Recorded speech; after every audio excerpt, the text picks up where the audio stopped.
Yeah, recording. Okay, we're good. Are you ready to roll? We're rolling. Yeah, we're rolling. Where have I got to roll? What? Where do I roll to? Wherever you want. Do I have to get out of the chair? Vegas. I can't roll all the way to Vegas. You can. You can get, that bloke that tried to go over the Atlantic in that ball. No. Like a human-sized hamster ball. Yeah. And then he tried to run across the Atlantic Ocean in it. But he didn't make it. No shit. It didn't go well for him. I could have predicted that. Yeah. Yeah.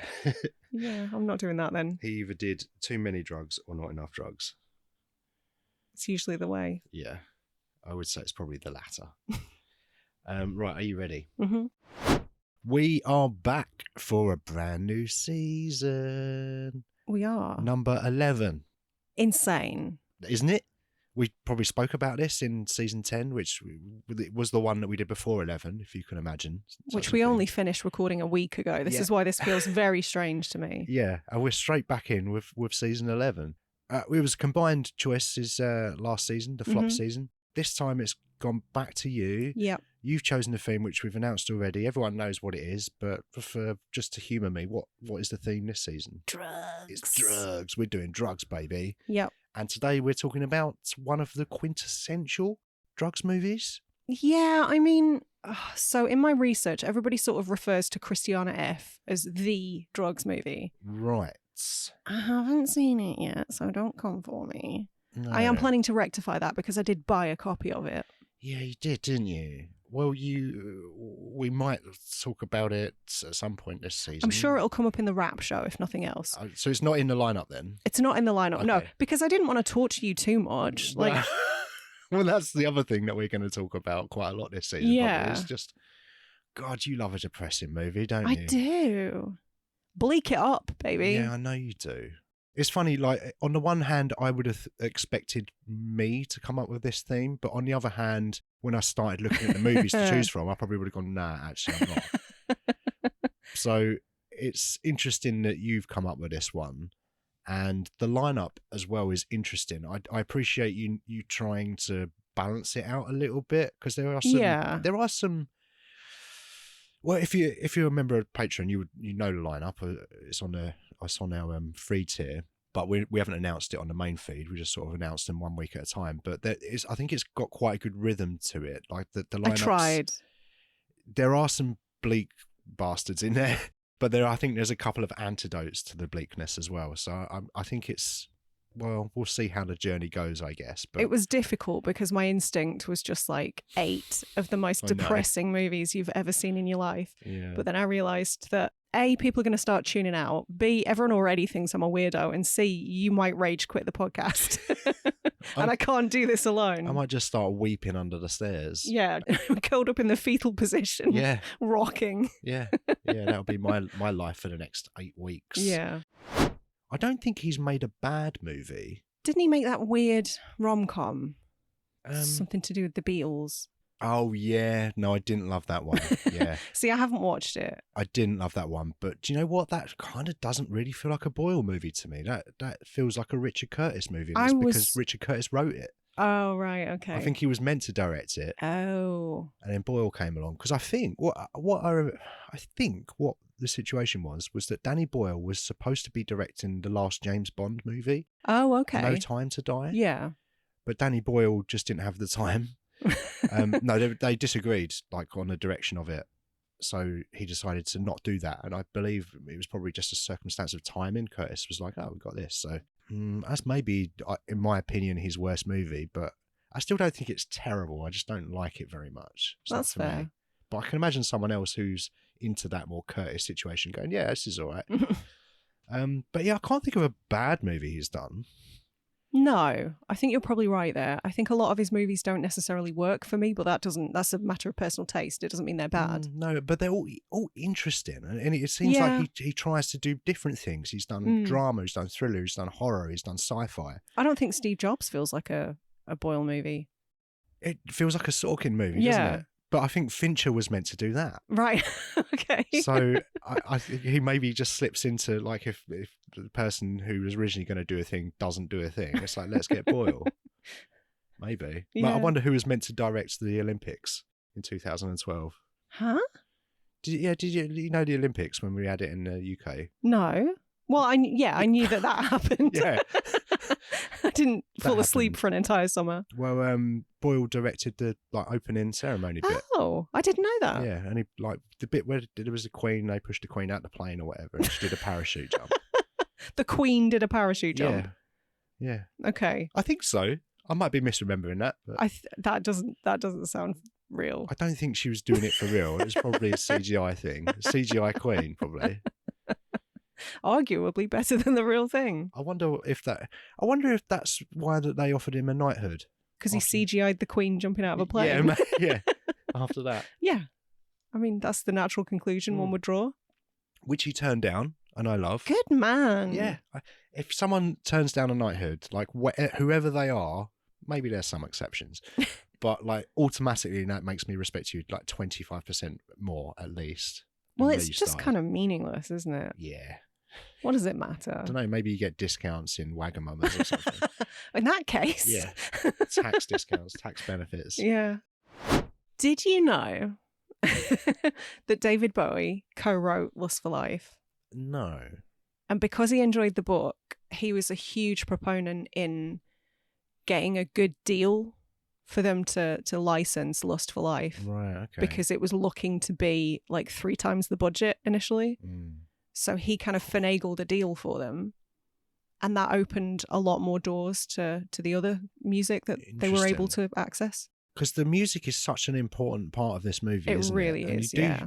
For a low budget, I think 1.5 million English pounds, I believe the budget was. There's so much music in it, and you are thinking, how did you get all of this? But you can't imagine the film without it. It's so important, integral to the plot, and just it mentioned the era, but just one of the things that works so well about this is placing it where it is in the mid 90s or 80s to mid 90s, I believe, is the sort of time span. But to have David Bowie in there as well is super relevant and very on brand for your choices. I know. Of movies. I didn't know that until today. This is the third Bowie movie we've done, technically. We have him to thank for some of the soundtrack. But yeah, it, like you've mentioned it already, but Born Slippy, is it Underworld? Yeah. Yeah. I can't listen to that without thinking of Trainspotting. I can't divorce the two. I love that song. I think it's a great, great tune. And I'm not on my own when I say that. I think the first half of the soundtrack of this movie, I said it's more your speed, I think, than it is mine. Maybe like the Iggy Pop stuff. And the second half, I think, is more my kind of thing, because probably, yeah, the journey that this film goes on from, I guess, 87 to 96. I was never sure. Kind of time frame. I think it's not explicitly said, but I believe that was the intention of it. Right. Because I think the book was set between the early 80s to late 80s. Right, okay. So they wanted to do something different, but make it relevant to this time period. I'll be honest, that was unclear to me. I don't think it's important. Right, okay. But I've heard them talk about that in interviews and stuff, and lots of talking heads and behind the scenes stuff. But I really like a lot of the rave music that was coming about in the early to mid 90s and beyond. So I think that's where I was coming from more. Like when you get to the end of the movie and he goes to London and you get the bomb diggy diggy bomb diggy bomb. Like, yeah, I used to listen to that a lot, unironically, and still do. Yeah. But it's interesting the journey that this film goes on. I think the music is so important to that, because the music is done chronologically as well. Like when they're in a club at the start of the movie, you've got like New Order and all that stuff, and you've already done the Iggy Pop stuff. And then as you go further, you've got more, I guess at that point, contemporary tunes. It's just so much a part of the fabric and identity of the movie. So when you say that Bowie was involved, yeah, that makes total sense. And that it's just used so well. I don't know, how much involvement did he have in it? Did he just sort of help broker that deal, so. Or did he have more influence in what songs were used where? From what I know, he just kind of helped leverage that deal. Okay. He didn't want to sell on one of his songs, though. I think one of his songs was supposed to be in this movie. Maybe. But he was too expensive. Maybe Golden Years? Oh, I don't know. I can't remember. But yeah, they couldn't quite stretch that. Yeah, that's fair. It's maybe the only film in the last 30 years that hasn't featured a Bowie song. Yeah. Although if we're including Lust for Life. Yeah. Technically. Yeah. We got it on a technicality. Hey, Sarah. Dan. I nearly said Daniel. Did you? Ooh, and I'm not even in trouble. Am I in trouble? No, You didn't middle name me. I didn't know. That's when I'm in big trouble. Daniel Christopher. Why have you weaved in your toy box again? Ooh, Which is a phrase I often use. Yeah. Oh, I went back to a different time then, which is kind of relevant, isn't it? We the second movie in your season of films about drugs. Yep. What are we talking today? So today we're talking about Synchronic, which I hadn't realised when I programmed it in. It's quite a divisive film. I didn't know that. No, I don't know. I was fairly early on the Benson and Moorhead train. I was going to ask you this. I was an early adopter, if you will. Okay. Yeah, you knew about them first. Yeah, that makes me cooler. I knew all about Benson and Moorhead before they even made their first movie. Yep. I knew it was going to happen. Mm-hmm. So early adopted it. So what was the first Moorhead Resolution? So you saw that first, and then you saw The Endless.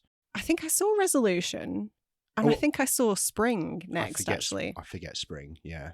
Yeah, I watched Spring with a previous partner who hated it, and his feeling of that movie really affected my enjoyment of it. So a few years passed. I went back because I was like, oh, maybe I'll give this another go. People seem to really love it. I watched it. I just thought it was fantastic. I don't know what I was thinking. I don't know what you were thinking because I've seen that movie. We've watched it together. Yeah. And it feels so you. Yeah, I know, right? The film is so up your street that if you'd have told me, if we'd had a conversation before, you said, I've seen this, I can't stand it. I'm like, really? Yeah. Do I even know you? I forget that Spring's in there because it's the order Resolution, Spring, The Endless, Synchronic, Something in the Dirt? I think so, yes. Yeah. I believe so. Yeah, you're right. Spring is very much up my alley. But it does feel like somewhat of an outlier amongst their other films. I guess so. It's funny how a lot of their films deal with the concept of time, whether that is in this movie, Synchronic, that we'll get to, but quite literally time travel. Mm-hmm. There are other movies that it's difficult. You don't want to spoil certain movies, but it's a movie podcast. It's a free-for-all. So if you haven't seen Endless, switch off. But that movie deals with time loops. Mm-hmm. So does Resolution. As well as Resolution does as well, does it? Okay. And even Spring, it's, again, switch off if you haven't heard it, but it's a film podcast, so it's fair game. It's Spring. Is that just what you're going to say now? Yeah. Fuck you if you haven't gotten around to watching it yet. Fuck off. Yeah. Your way to bring in new audiences, tell them to fuck off. Yeah. Yeah, great work, Dan. Good thinking. It's going to endear us to everybody. I've already spoken about urinating in a box and telling people to fuck off. I mean... And we expect people to listen to this?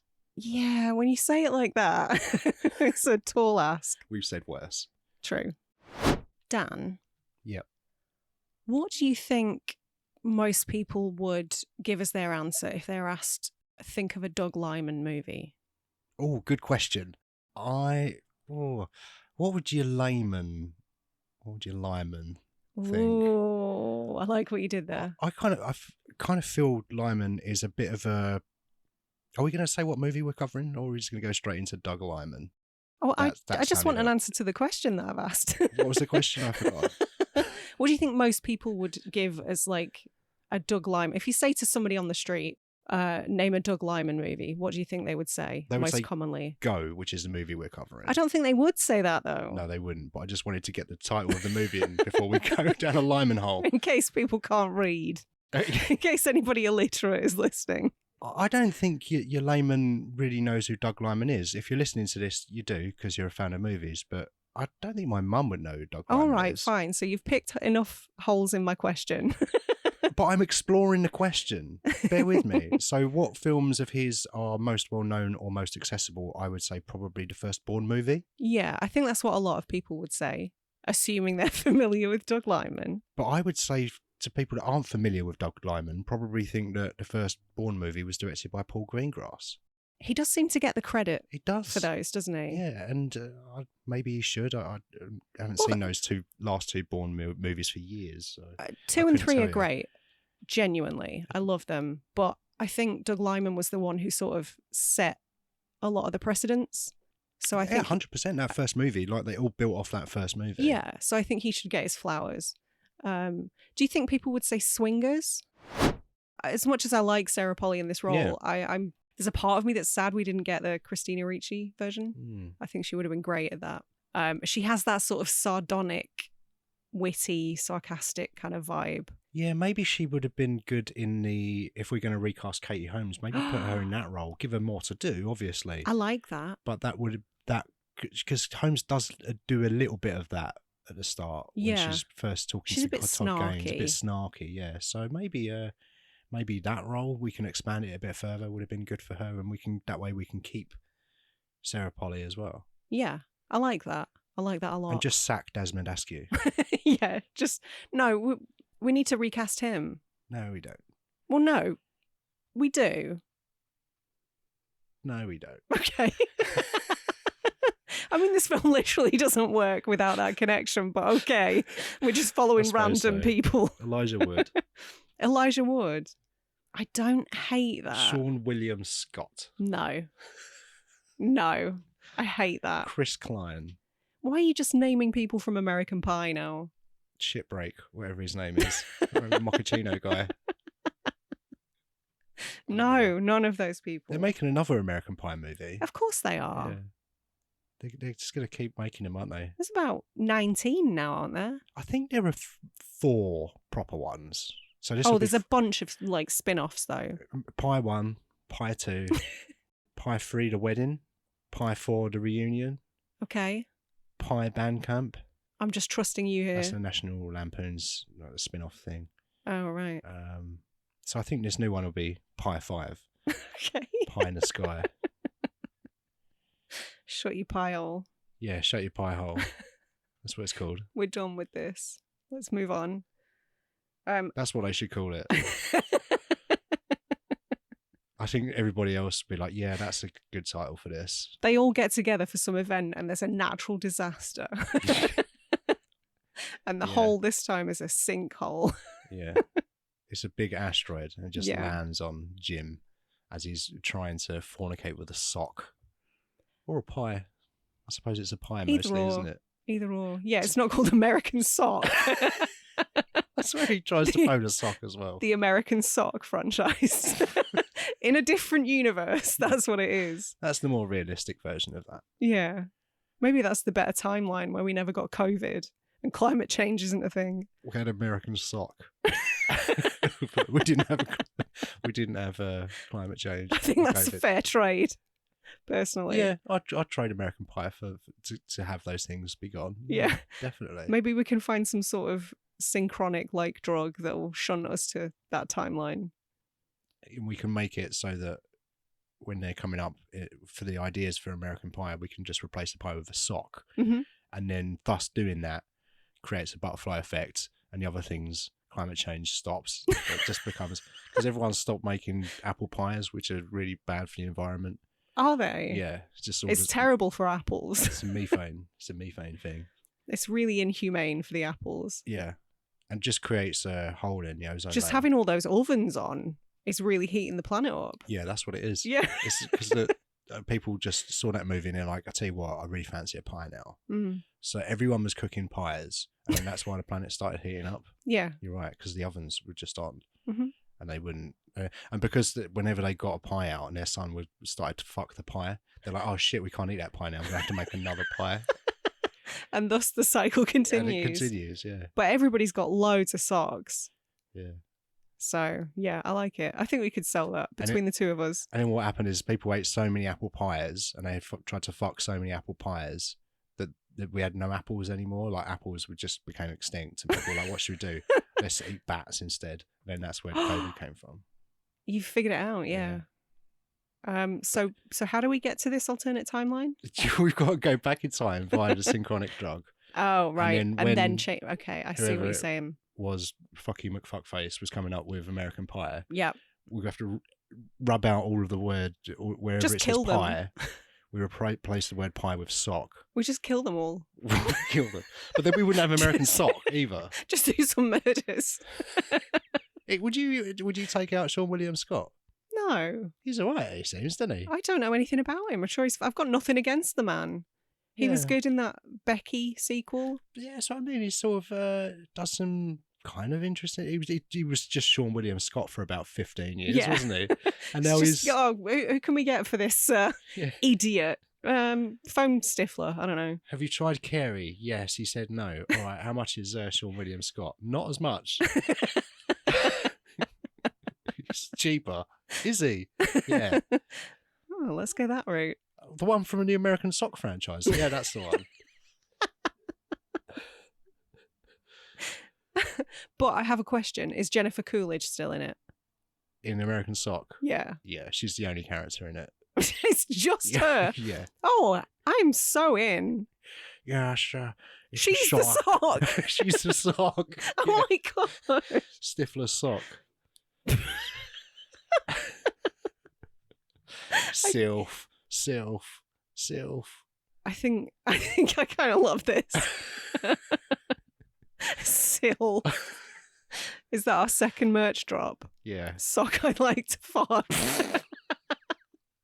But they are socks. They are socks, yeah. So you can't see the words unless you've got your kecks off. Yeah.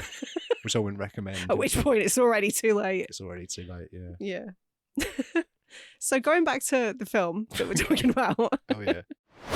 But not in climax, they don't. I don't think anybody's having a good time in this movie. Oh, yeah. They don't have a good time, do they? That's why I blanked that out of my memory. Yeah, you've already retconned it. You're just like, nope, that didn't happen. Oh, you're like, let's talk about climax, and my brain's like, yeah, what, the one with the talking cars? Yeah. No, Dan, you're thinking of Cars 2 again. Can't we watch Cars 2 again instead? What about Herbie? Herbie would be a great shout. I used to love those movies when I was a kid. Herbie Rides Again, and what was the first one even called? I remember there was Herbie Goes Bananas. Yeah. Which I enjoyed a lot as a kid. Herbie Goes Fully Loaded with Lindsay Lohan in 2004. Yeah, Herbie Fully Loaded. I don't know. Wasn't it? I remember just being absolutely shocked and amazed that the first movie wasn't called Herbie. It was just called The Love Bug. Yeah. I was like, well, no, but it's Herbie.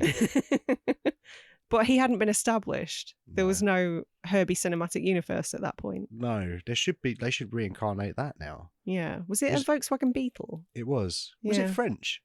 Was Herbie French? I don't. I mean, it's a German car. Remember. But that would be strange, wouldn't it? Yeah. This movie's French. This movie is French. Maybe Gaspar Noé is a reincarnation of Herbie. Well, Gaspar Noé isn't French. Oh. Where's he from then? I thought he was French. He's Argentinian, but he lives in France. Okay. I've never seen I Stand Alone. I haven't seen Vortex, but that's for personal reasons because I'm dealing with some dementia in my family, and it's about an old couple with dementia, one of whom is Dario Argento. Okay. Bizarrely. Who's a really good actor, you were saying the other day. I don't know. I've never seen it, so I couldn't tell you. Right. He's for that famous actor from Italy, isn't he? Mm-hmm. Yeah, he's most well known for his acting. He portrayed Monkey in that movie. Mm-hmm. What was it? Dunstan Checks In. That's the one. I think you're thinking of Phenomena. Yeah, that's the one. Yeah, he the played monkey the monkey was called Inga. Really? I don't know why I remember that. You don't forget a monkey's name, do you? No. You never forget a monkey's name. Dunstan, Inga, Caesar. All right. They're all in there. Here's a test for you. Oh, God. Show that you don't like Friends. There was a monkey in it. What was it called? Marcel. There you go. Fuck. You never forget a monkey. I hate Friends as well. Yeah, but you love monkeys. You do.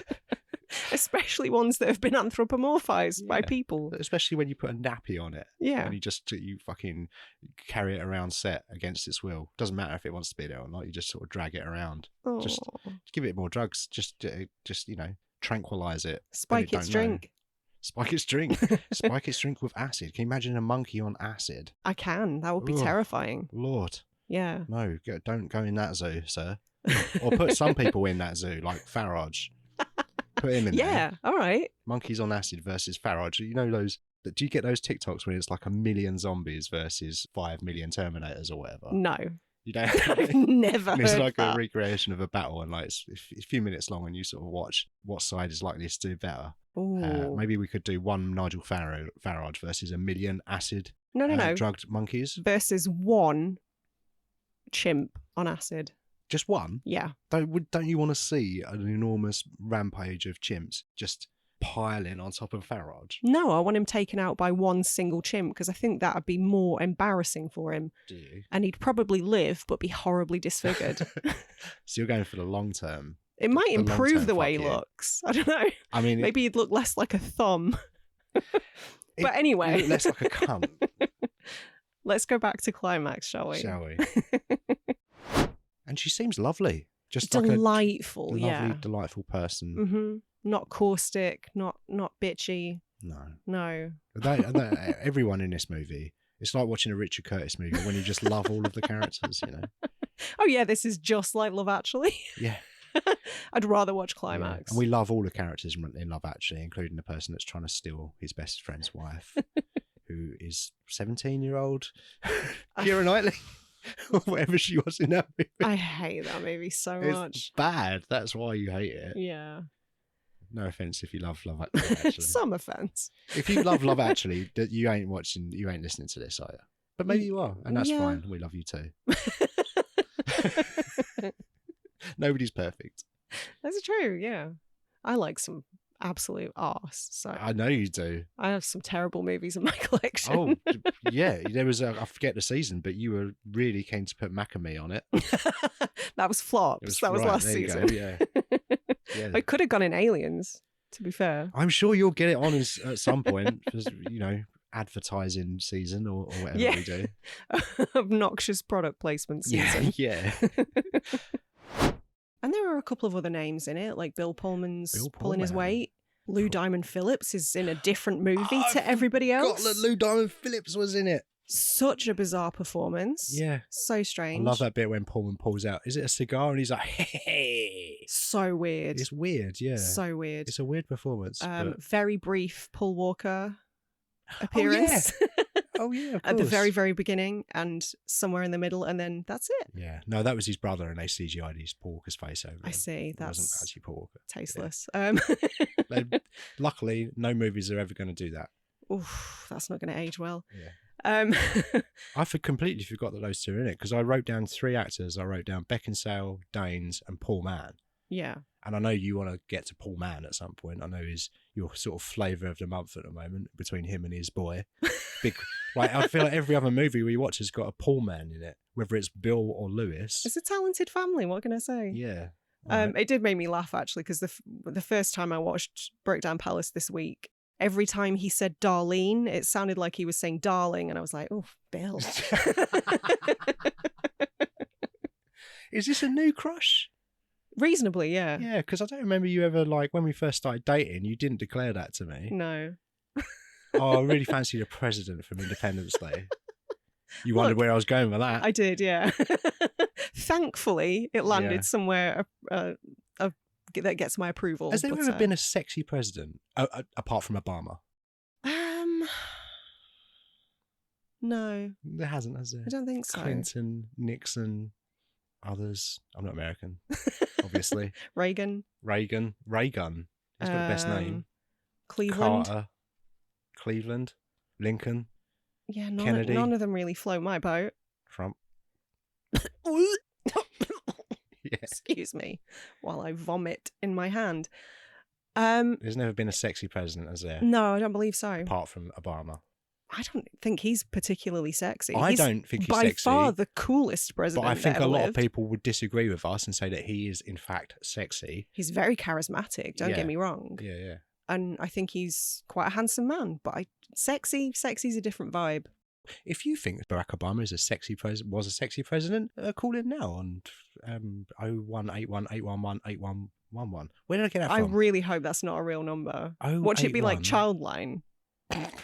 I memorised the Childline number when I was a kid, and Did I you? used to threaten my mum with calling it. Did you? Yeah. What was it? Well, I can't remember now. I think it might be the one you just said. No, I think that's going live or live and kicking. No, it's going live because I remember Trevor Simon going 081-811-8181. Did you want to ring up and play the video games? Left, Yeah. left. Yeah. But there was always a delay. Yeah. Left. No, left, you fucking cunts. Oh, the left. Oh, we've lost the caller. Sorry. I can absolutely picture that. Yeah. all aboard the Pineapple Express because we're on top of the pineapple. It's a big. We're on a pineapple, apparently. We're on a big podcast, the podcast pineapple. We're atop the podcast pineapple. We're atop the breading, which is atop the podcast pineapple. This is absolute nonsense. Yeah. A bit like this movie, right? You think this movie's nonsense? Objectively, yes. Okay. Interesting. So we're talking about Pineapple Express, our first Seth Rogen movie. Uh-huh. Our second James Franco movie. Second only behind The Wicker Man. I don't think you can really call that a James Franco movie, but yes, he made an appearance. He did. And let's play a little game of which one did Dan prefer? Shall we come back to this at the end of the show? You did not prefer the Wicker Man remake. Dan! It might be funnier than Pineapple Express. Is this just your Nick Cage bias shining through? It might be a little bit, but I genuinely go back and listen to our Wicker Man show, but genuinely found out very funny. And line these two movies up together, I think I laughed more at the Wicker Man than I did in Pineapple Express. That is nuts to me. It's nuts. Okay. Well. So this was not your first outing atop the Pineapple Express. You'd seen this before? Yeah, I had. It wasn't my first Pineapple Rodeo. Okay. I actually think I blind bought this back in the day. So what year did this come out? 2008? 2008. So it must have been about 2009. I think it was a Blockbuster X-Rental. Okay. Oh, it's the bloke from Knocked Up and the 40-Year-Old Virgin. I like that guy. He's funny. Oh, he was also the guy that was in Donnie Darko for a minute. Literally a minute, yeah. Yeah. Going back to you talking about a lot of the side characters being the highlights, we obviously get Joe Latrulio. Oh, is that the teacher guy that was in it? Yeah. I know his face. Brooklyn Nine-Nine, I Love You Man. Like he crops up in a bunch of stuff. Right. Slapping the bass. But I think he's quite funny. Yeah, he's all right, actually. How do you feel about Kevin Corrigan as well? I think the combination of him and Craig Robinson as like the two heavies was pretty inspired. Yeah, that worked pretty well. He had less to do comedically, I guess. Again, a bit of a straight man. But it was, I found his delivery to be quite funny. Yeah, it was okay. I mean, I feel like anyone maybe could have been that character. Oh, really? Yeah, maybe. Okay. I mean, maybe I'm selling it a bit short here. I'm not an actor. I'm sure it's very hard. I'm sure you all work very hard sitting in your fucking gold trailers. No resentment here. I had to wait for 4 hours in your trailer under your duvet. We had to work down mine. Did you? Yeah. Well, I didn't. Get up and lick road with tongue. Yeah, exactly. I didn't have to do those things. No. I work in an office. Yeah. But it's hard. Mm-hmm. And I don't have a trailer. But yeah, I guess I wasn't blown away by that character really. Okay. But it could be that character needed to be more straight in order for the other stuff to work. I think so, yeah. And often as a straight man, people kind of underestimate the importance of that, I feel like, because you need that contradiction or that kind of opposite to the silly otherwise silly guy. Neither of them are funny. Yeah, exactly. So maybe it works way more. I tell you who, like, why the fuck put Rosie Perez in this movie? I was just going to say, how do you feel about the villains? Like, so we've got Rosie Perez and we've got Gary Cole. Gary Cole is in this movie? Yes. And he is the man. He's Ted.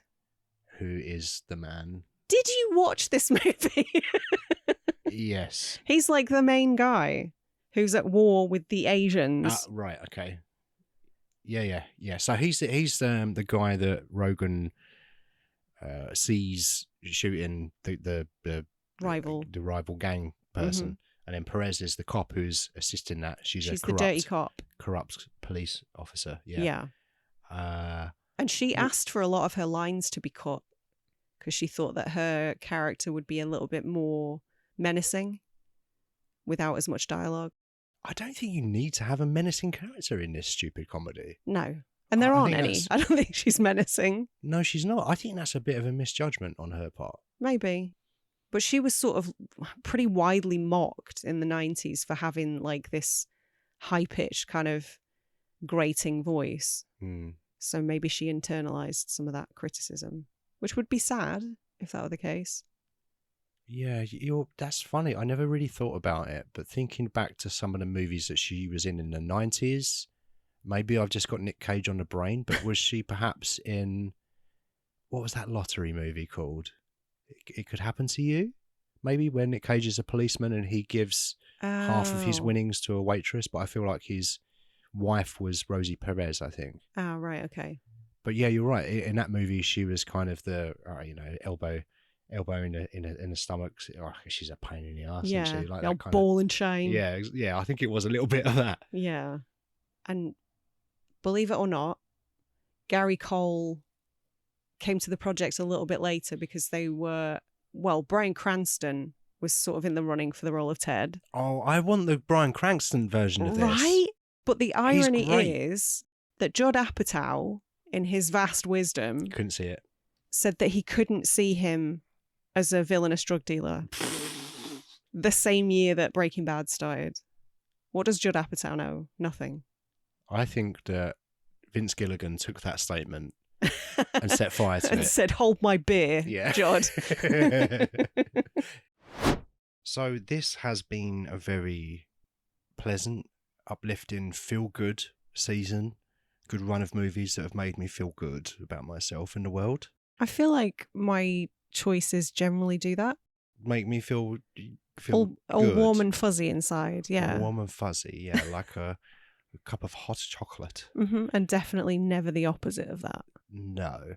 It's like, what if this week you had programmed in one of the notoriously most bleak movies in the history of cinema? I mean, I would never do that to you. No, you wouldn't. No. Because Requiem for a Dream is not a bleak cinema experience, is it? It's a family-friendly comedy. Watch it with your kids. Yeah. If your kids say, Papa, could we please watch Requiem for a Dream? You go, yeah, lad. Let's put it on tonight. Let's do it. And then you definitely wouldn't have a child that's scarred for life and saying, Dad, what does ass to ass mean? That's a phrase I was not expecting to hear in this movie. Well, I've only seen this film maybe twice, like only a couple times. This would have been the third. You own it on Duvda. I do, but in terms of movies that get repeated viewings, like some of them are bleak, but it's not often that I would reach for like some of the movies that we've programmed in this theme, for example. How many times have you seen Climax? 3. Look, there are exceptions to the rule, okay? But yeah, so this was the one that actually birthed the theme. And it was largely because you told me that you'd never seen it before. Oh, and right. I have discovered that a crafty way of getting you to open your mind to cinema you wouldn't otherwise partake in is to program it into a season. I didn't realise that's what this podcast was about. I thought it was about having fun. Why not both? Okay. Yes. Sarah, I have seen this movie now. I mean, look, let's be honest. I would never have watched Driven if I'd had the option, okay? So there's a bit of give and take here. Yeah, true. Except no one gets addicted to heroin in Driven. Maybe they should. It would have been marginally better. Maybe everyone on that film should have been on heroin and it would have been better. Instead of whatever they were on. Cocaine. It was potentially, allegedly. That might be the most cocaine movie that's ever been made. No, I refuse to believe that. Can't be. It's a bigger cocaine. It's got bigger cocaine vibes, I think. Fair enough. This one doesn't have bigger cocaine vibes because it's all a bit mellow and just bleak. Dour. How many times am I going to say bleak in this episode? And dour, yeah, that's a good one. A lot, I'm guessing. Take do a heroin every time. No, don't do that. Don't do that. For legal reasons, do not do that. The message I got from this movie is that drugs are great and everyone should do drugs. Mm-hmm. Is that the wrong message? Happy, happy, joy, joy. Yeah. Have a great time. There are no consequences. That is in fact the wrong message. Yes. Right. Okay. Yeah. So I don't know why I programmed this in quite so close to the end, because this does feel particularly cruel on my part. But you were thinking about putting it at the very end, right? But you Yeah, were but like, I couldn't don't end wanna... on this. Yeah. That would have been a downer for both of us. Yeah, I think that was the right move. Yeah. I think this is a good spot for it because you're sort of building up. This is one of the most notoriously drug movies / bleak. Do a shot of heroines. No, don't. Don't do that.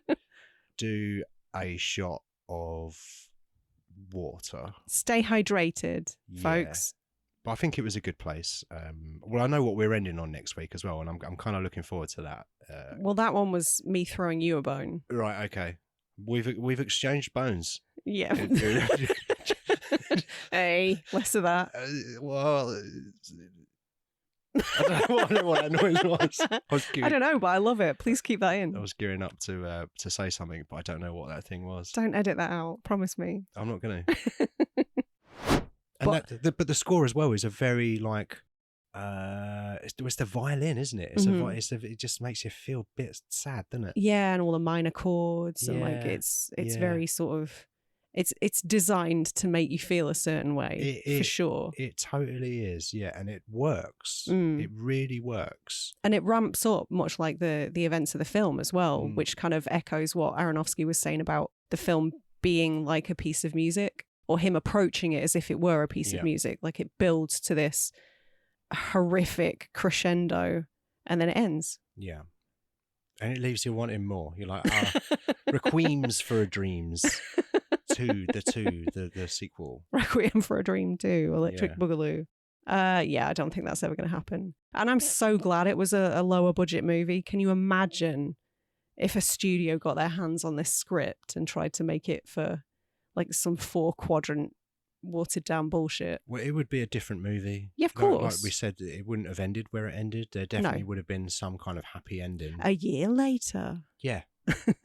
Oh, she's got her shop now. She Yeah. sells double-ended dildos. She doesn't ever want to see a double-ended dildo again, I don't think. Jared Leto's mastered juggling with one arm. Yeah, yeah. Enjoying the circus. Yeah, Marlon Wayans was in White Chicks. Yeah, there you go. So not all happy endings. Sarah, as your attorney, I advise you to take a hit out of the little brown bottle in my shaving kit. I don't think that's wise, do you? I reckon as your attorney, I advise you to take a hit out of the little brown bottle in my shaving kit and then wait an hour and then we'll come back and record the podcast, shall we? Because we want to be authentic, I think. Gonzo podcastism. Podcastism. Yeah. Love it. Yeah, I won't be doing that. No? No. Okay. FYI. All right. I'll do it for you then. Okay. Do I still have to wait an hour? No, we'll just see. Like, maybe we won't. We'll just carry on recording, and at some point, I might end up on the ceiling, and you can go, "Oh, the liquid in the little brown bottle in your shaving kit is actually starting to work." And we'll see what happens from there, I guess. Look, podcast from the rest of the podcast can be from the ceiling. That's fine. That works. Does it? Yeah, I think so. If you've got any little brown bottles in your shaving kit, it's going to be beard oil. Yeah. Which I don't imagine is going to get you very high. I don't know. Has anyone ever tried drinking beard oil? No. Maybe someone... No, you shouldn't do it. As your attorney, I'd advise that you don't tell people to do that. To drink beard oil? Yeah. Okay. Don't do any of those things, obviously. This is the last episode of the season, of your season of movies about drugs, Sarah. How do you feel about that? Exhausted. Really? Actually, yeah. Because of all the movies that you chose? Yeah.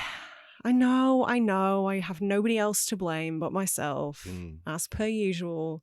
But yeah, it's been hard going. It's been a real journey. Yeah, hasn't it has. There's been some highs. There's been some lows. See what you did there. There's been some arms off. Yeah, it's been a real roller coaster kind of season. I think probably more than it has been in a while. I would agree. Yeah. And but we're at the end.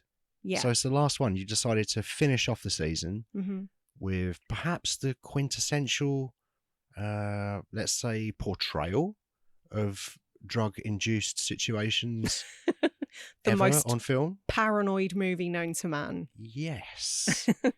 Yes, absolutely. Fear and Loathing in Las Vegas. It's a movie. It's a podcast of seconds for us.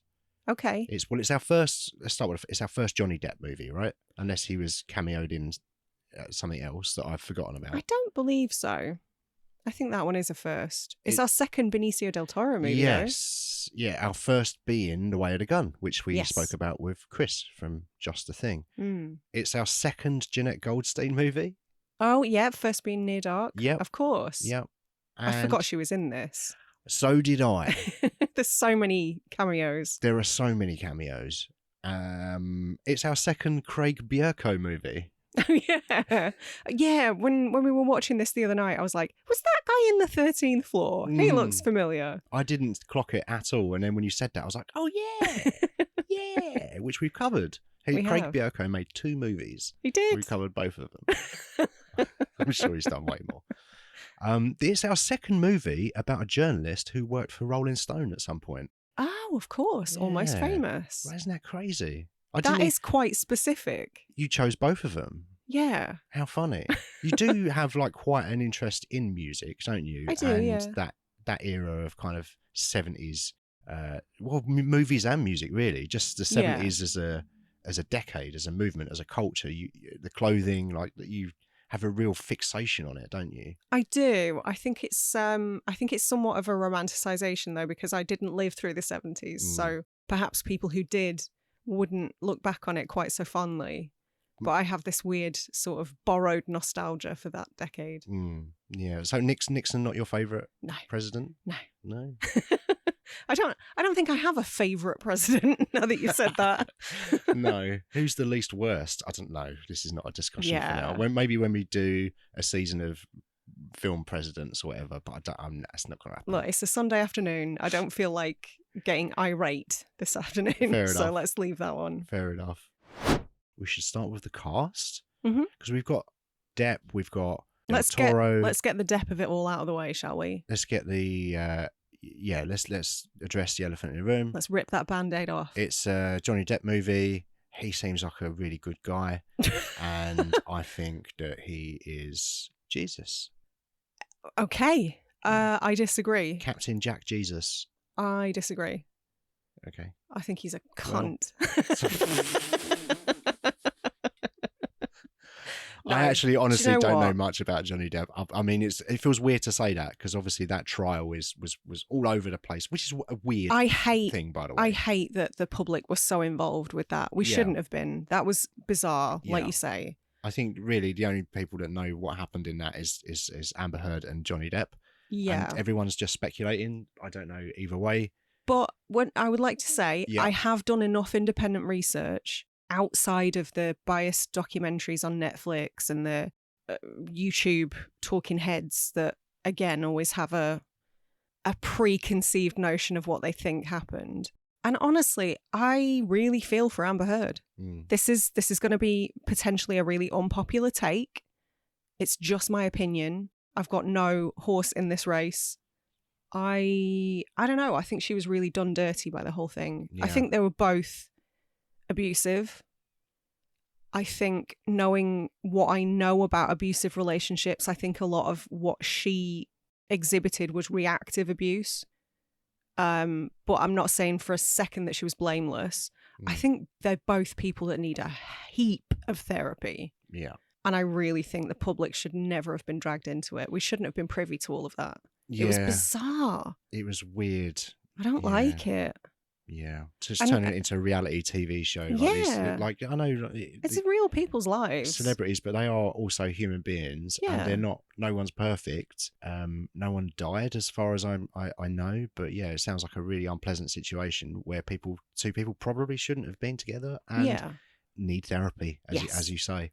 And that's never going to end well, but it shouldn't end in a way that we're all pointing at it. It shouldn't end in a public spectacle. She's a baddie, or vice versa. Yeah, it's not. Everybody reporting on it has an agenda. Yeah, absolutely. We're never going to know, as you said. Yeah, the rage bait kind of headlines and videos and stuff that were around at that time, and also like it was a lot of people that were I'm thinking of one person in particular. I won't mention his name, but I suppose a movie journalist on YouTube was kind of cancelled around about use the term cancelled, whatever, Yeah. He suffered some consequences for his actions around about the Me Too kind of era, and went away for a while and came back and kind of blew up again when he was defending Johnny Depp during that trial. So I'm not read between the lines is what I'm saying.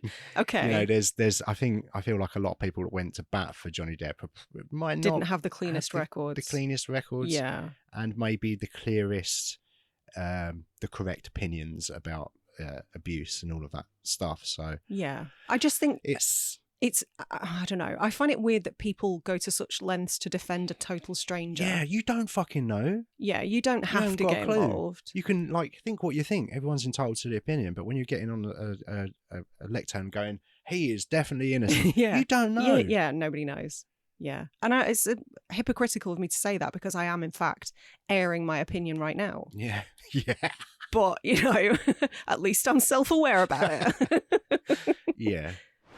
So that's obviously what this film is about, that the kind of the decline of America. It's a very American film. Mm-hmm. We started with a Danny Boyle, very British filmmaker. Yeah. Finished with a very American film, I think.